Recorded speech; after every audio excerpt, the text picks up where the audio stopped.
श्री स्वामी समर्थ. नमस्कार भक्त हो. एक प्रश्न मी तुम्हाला विचारणार आहे. जर एका दिवसासाठी माता महालक्ष्मी तुमच्या घरातून निघून गेल्या तर काय होईल? धन, सुख, शांती आणि समृद्धी एका क्षणात नाहीशी होऊ शकते.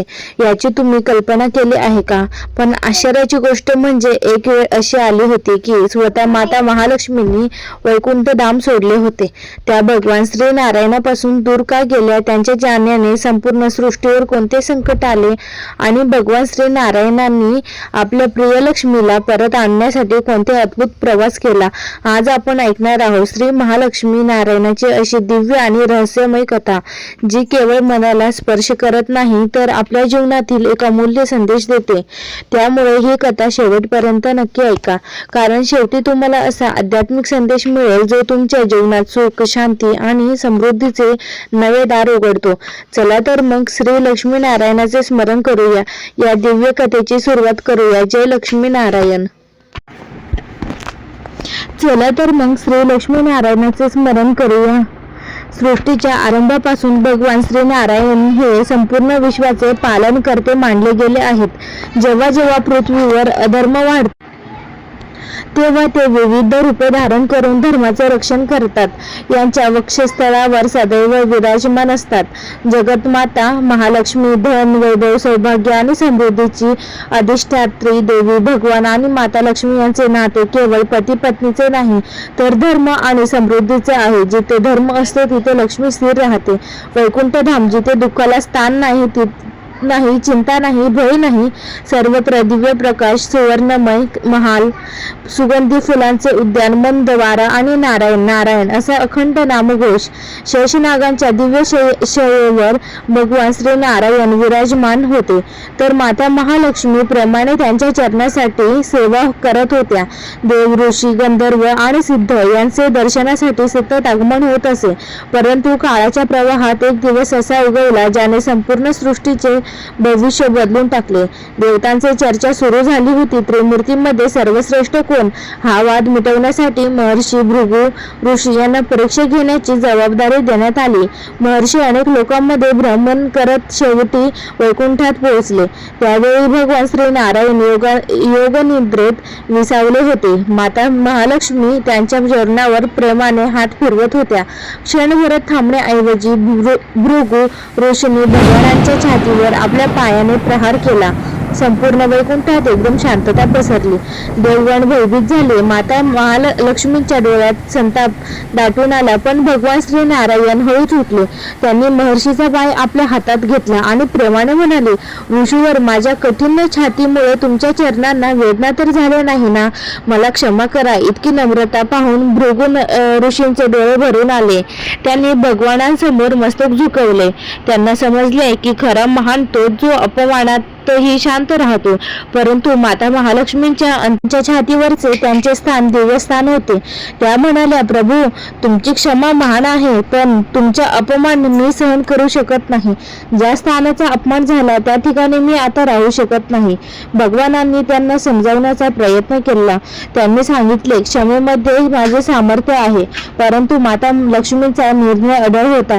क्षणात त्यांनी वैकुंठ सोडला आणि पृथ्वीच्या दिशेने प्रस्ताव केला. त्या निघून जाताच वैकुंठातील तेज मंदावू लागले. सुवर्ण महालांची चमक कमी झाली. देवांच्या चेहऱ्यावरील आनंद नाहीसा झाला. गंधर्वाचे गीतहीन विसरून गेले. पृथ्वीवरील त्यांचे परिणाम दिसू लागले. धान्याची कमतरता निर्माण झाली. व्यापार मंदावला. लोकांमध्ये कलह वाढू लागला. अनेक राजे गरीब झाले तर अनेक श्रीमंतांच्या घरातील सुख हरवले. लोकांना तेव्हा जाणवले, माता लक्ष्मीची कृपा नसल्याने कोणतेही वैभव टिकू शकत नाही. भगवान श्री नारायण शांतपणे सर्व पाहत होते. त्यांना लक्ष्मीशिवाय वैकुंठ रिकामे वाटू लागले. शेवटी त्यांनी निर्णय घेतला, मी स्वतः पृथ्वीवर जाईन. माझ्या लक्ष्मीला परत आणल्याशिवाय मी वैकुंठात परतणार नाही.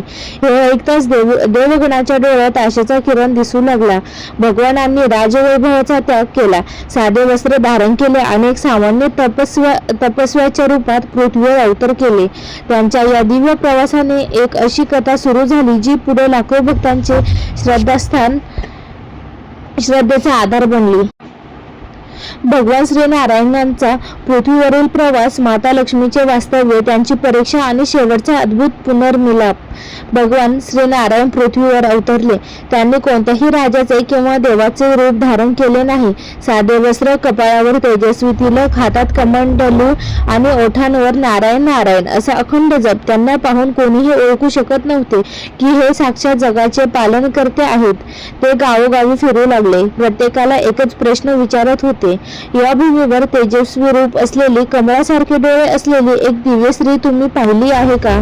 पण प्रत्येक ठिकाणी त्यांना नकार मिळत होता. दिवस गेले, महिने गेले, वर्षे सुरू लागली, तरीही भगवानांचा शोध थांबला नाही. दुसरीकडे माता महालक्ष्मी पृथ्वीवरील एक शांत वनात कठोर तप करत होत्या. त्यांनी ठरवले होते की जोपर्यंत जगात प्रत्येक जीवाला धर्माचे महत्त्व समजत नाही, तोपर्यंत त्या वैकुंठात परत जाणार नाहीत. माता लक्ष्मी जिथे राहत होत्या त्या परिसरात एक विलक्षण चमत्कार घडून आला. कोरडी झाडे हिरवीगार झाली, ओसाड जमिनीवर फुले उमलू लागली, विहिरींना भरपूर पाणी आले, पक्ष्यांना किलबिलाट सुरू झाला. गावातील लोकांच्या जीवनात पुन्हा आनंद परतून लागला. गावकऱ्यांना आश्चर्य वाटू लागले. या वनात नक्कीच एखादी दिव्य शक्ती वास करत आहे असे ते एकमेकांना सांगू लागले. एके दिवशी एक गरीब वृद्ध स्त्री त्या वनात लाकडे गोळा करण्यासाठी आली. तिच्या अंगावर फाटके कपडे होते. अनेक दिवसांपासून तिच्या घरी अन्नाचा दाणाही नव्हता. थकून ती एका झाडाखाली बसली आणि रडू लागली. माता लक्ष्मी तिच्या समोर एक साध्या स्त्रीच्या रूपात प्रकट झाल्या. त्या प्रेमाने म्हणाल्या, आई तू का रडत आहेस? वृद्ध स्त्री म्हणाली, माझ्याकडे धन नाही, अन्न नाही, पण त्यापेक्षा मोठे दुःख म्हणजे माझ्या मनातील आशाही संपत चालली आहे. माता लक्ष्मी हसल्या. त्यांनी तिच्या हातात काही धान्याचे दाणे ठेवले आणि म्हणाल्या, हे धान्य श्रद्धेने पेर, परिश्रम सोडू नकोस, ईश्वरावर विश्वास ठेव. वृद्ध स्त्रीने नम्रतेने त्यांचे चरण स्पर्श केले. दुसऱ्या दिवशी तिने ते धान्य आपल्या छोट्याशा शेतात पेरले. काही दिवसात तिचे शेत सोन्यासारखे पिकांनी भरून गेले. गावातील लोक आश्चर्यचकित झाले. पण त्या वृद्ध स्त्रीने सर्वांना एकच सांगितले, हा माझा चमत्कार नाही, ही एक दिव्य मातेला केलेल्या विश्वासाची कृपा आहे. ही बातमी हळूहळू दूरवर पसरली. भगवान श्री नारायणांनी त्या अद्भुत वनाची माहिती मिळाली. त्यांच्या अंतःकरणात एक आशेचा किरण जागा झाला. तो तात्काळ त्या वनाकडे निघाले. वनाच्या प्रवेशद्वाराजवळ पोहोचताच त्यांना एक अनोखी शांतता जाणवली. मंद सुगंध दरवळत होता, कमळे फुलली होती, पक्षी निर्भयपणे गात होते. भगवान मनातच म्हणाले, हा सुगंध, हे तेज, ही करुणा, हे तर माझ्या लक्ष्मीचे अस्तित्व आहे. हे हळूहळू पुढे चालू लागले आणि अचानक एक विशाल कमळाच्या तलावाजवळ त्यांची नजर एक तेजस्वी स्त्रीवर पडली. ती ध्यानात मग्न होती. भगवान श्री नारायणांच्या डोळ्यात आनंदाश्रू तरळले. अनेक वर्षाचा शोध आज संपणार होता, परंतु नियतीने अजून एक परीक्षा बाकी ठेवली होती. भगवान श्री नारायण शांतपणे त्या कमळाच्या सरोवराजवळ उभे राहिले. माता लक्ष्मी गाढ ध्यानात मग्न होत्या. त्यांच्या मुखावर ते दिव्य तेज झळकत होते. त्यांच्या सभोवताली उमललेली कळे जणू त्यांच्या चरणी अर्पण झाल्यासारखी वाटत होती. मंद वारा वाहत होता आणि संपूर्ण वनात एक अद्भुत शांतता पसरली. काही वेळाने माता लक्ष्मींनी हळूहळू डोळे उघडले. समोर उभे असलेले तपस्वी पाहून त्यांना क्षणभर शांत राहिल्या, पण पुढच्या क्षणी त्यांनी त्या तेजस्वी रूपाला ओळखले. प्रभो, त्यांच्या ओठांतून अलगद शब्द बाहेर पडले. भगवान श्री नारायण स्मित हास्य करत म्हणाले, लक्ष्मी, इतक्या वर्षापासून मी तुला शोधत होतो. वैकुंठ तुझ्याशिवाय रिकामे झाले आहे. माता लक्ष्मींच्या डोळ्यात अश्रू दाटून आले. त्या म्हणाल्या, प्रभू, तुमच्यापासून दूर राहणे माझ्यासाठीही सोपे नव्हते, पण तुमचा झालेला अपमान माझ्या मनाला सहन झाला नाही. तुमच्या चरणावर प्राण अर्पण करणाऱ्या मला तो क्षण विसरता आला नाही. भगवान शांत स्वरात म्हणाले, लक्ष्मी, क्षमा करा. ही दुर्बलतेची नव्हे तर सामर्थ्याची ओळख आहे. जर मी रागावलो असतो तर जगानेही रागत शिकला असता, पण जर आपण क्षमा केली तर जग प्रेम शिकेल. भगवानांचे शब्द ऐकताच माता लक्ष्मींच्या डोळ्यातून आनंदाश्रू वाहू लागले. त्यांना आपल्या प्रभूच्या करुणेचे खरे महत्त्व पूर्ण जाणवले. तेवढ्यात आकाशात दिव्य प्रकाश पसरला. देवऋषी, गंधर्व आणि अप्सरा तिथे प्रकट झाले. सर्वांनी भगवान आणि माता लक्ष्मींना नम्रपूर्वक वंदन केले.